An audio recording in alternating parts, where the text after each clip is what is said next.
for a firm our size, right, all of IT here is about 38 people. And that is 15 on the infrastructure side, and the balance is on the application side.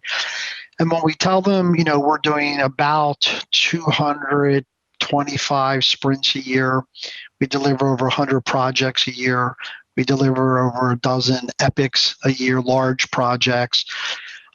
They say, how's that even possible? Like, just the time to decisioning is longer than all the things you're possibly able to do.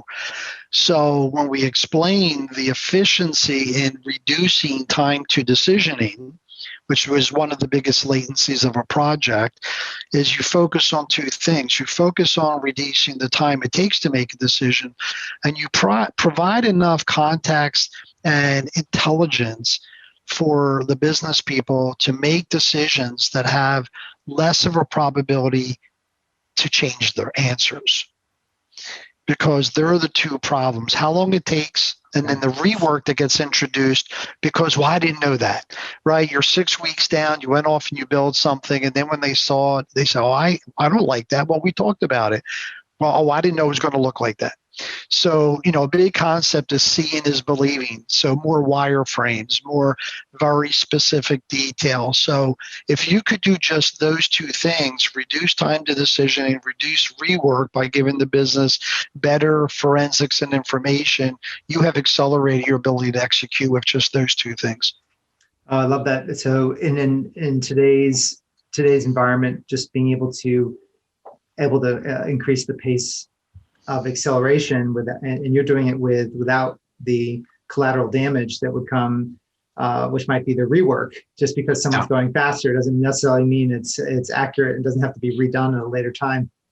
That's right. And and believe it or not, it is holding people accountable, right? I mean, when you relinquish power, right, that's the other concept I've shared in the past with my team, is part of giving your power away is allowing people to make decisions and allowing them to learn and think about what is the type of information I need to make a decision. And once I make it, unless it's a materially wrong answer, you're accountable to keep moving forward, right? Unless it would be a bad decision, obviously, right? But by giving away your power, you're also instilling a higher accountability, and they go hand in hand, right? You don't do one without the other, else you're giving away power, no one feels accountable. So, that's the other thing we've done. And as an example, I know if senior people go into advisory meetings, the whole conversation shifts to them because they're the senior people in the room. And when they say blue, everyone's, oh, it must be blue. Okay, we're not going to argue that, right? So I don't go to any advisory meetings. That's part of giving away power. That's part of knowing that if I'm in the room, I could influence what that collective team is thinking.